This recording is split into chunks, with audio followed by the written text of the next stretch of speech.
Hello friends, welcome to our channel. तर आज आपण मोदक बनवत आहोत. तुम्हाला आवडतात का मोदक? कमेंटमध्ये मला नक्की सांगा. चला तर मग सुरू करूया. तर मोदक बनवायसाठी आपल्याला 4 स्टेप फॉलो करायची आहेत. मग पहिली स्टेप आहे मोदकाची आउटर कव्हरिंग. त्यासाठी आम्ही तांदळाचं पीठ, मीठ आणि तूप घेतलेलं आहे. तर एका कढईत 2 ग्लास पाणी टाका. त्यात 1 चमच तूप आणि मीठ टाका.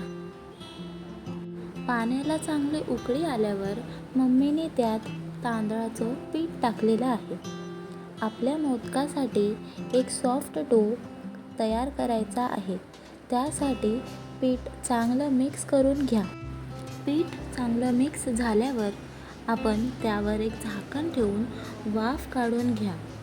आता पिठाला वाफ लागेपर्यंत आपण नेक्स्ट स्टेप सुरू करूया, म्हणजे मोदकाची फिलिंग बनवायची आहे.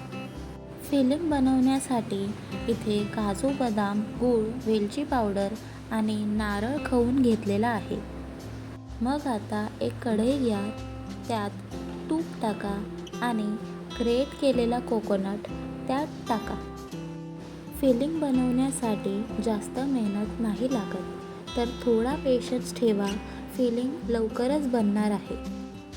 मग आता 1 कप गूळ टाका आणि गूळ चांगला मेल्ट होईपर्यंत परतून घ्या. तुम्ही बघू शकता गूळ चांगला मेल्ट झालेला आहे आणि कलर पण खूप छान आलेला आहे. तर तुम्ही ड्रायफ्रूट्स ॲड करा आणि वेलची पावडर. चवीनुसार मीठ टाकून तुमची फिलिंग आता रेडी आहे. मस्त झालेली फिलिंग. आता आपण नेक्स्ट स्टेपकडे वळूया, म्हणजे मोदकाला शेप द्यायचा आहे. त्यासाठी उकड नीट मळून घ्या. जास्त टाईम लावू नका. गरम असताना त्याचा एक सॉफ्ट डो बनवायचा आहे आपल्याला. तर आता तुम्ही बघू शकता एकदम सॉफ्ट डो बनलेला आहे. तर आता मोदकाला शेप द्यायला घेऊया. मोदकाच्या सुरेख अशा पाकळ्या काढायच्या आहेत. ते सर्वांना जमत नाही आणि त्या सर्वांमध्ये मी पण येते. तुम्हाला जर हाताने नसेल जमत तर तुम्ही साच्याचा उपयोग करू शकता. मी काय प्रो नाही आहे, वर्क इन प्रोग्रेसच आहे.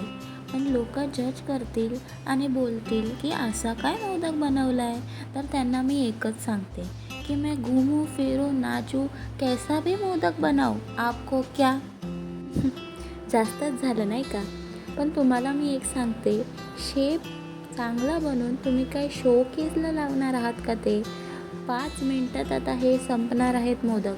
4 लोक काय बोलतील ह्याचा विचार पण तुम्हीच कराल, तर ते 4 लोक काय करतील? तर तुम्ही बघू शकता बऱ्यापैकी मोदक झालेला आहे. इतका तरी मोदक मला जमतो, म्हणजे मीही प्रॅक्टिस केली आहे. तर तुम्ही पण प्रॅक्टिस करा, तुम्हाला पण जमेन. तर आता आपले मोदक झालेले आहे, म्हणजे आता लास्ट पार्ट, त्याला स्टीम करायचं आहे. तर एका पाण्याच्या टोपावरती एक चाळण ठेवा आणि चांगले मोदक 15 मिनटं स्टीम करून घ्या. मस्त वाफ लागली आहे मोदकला, म्हणजे आपले मोदक आता रेडी आहे सर्व करायला. मी तर चालली मोदक खायला. तुम्ही पण नक्की ट्राय करा हा रेसिपी आणि मला कमेंट सेक्शनमध्ये नक्की सांगा. तोपर्यंत बाय बाय. नेक्स्ट व्हिडिओमध्ये भेटू.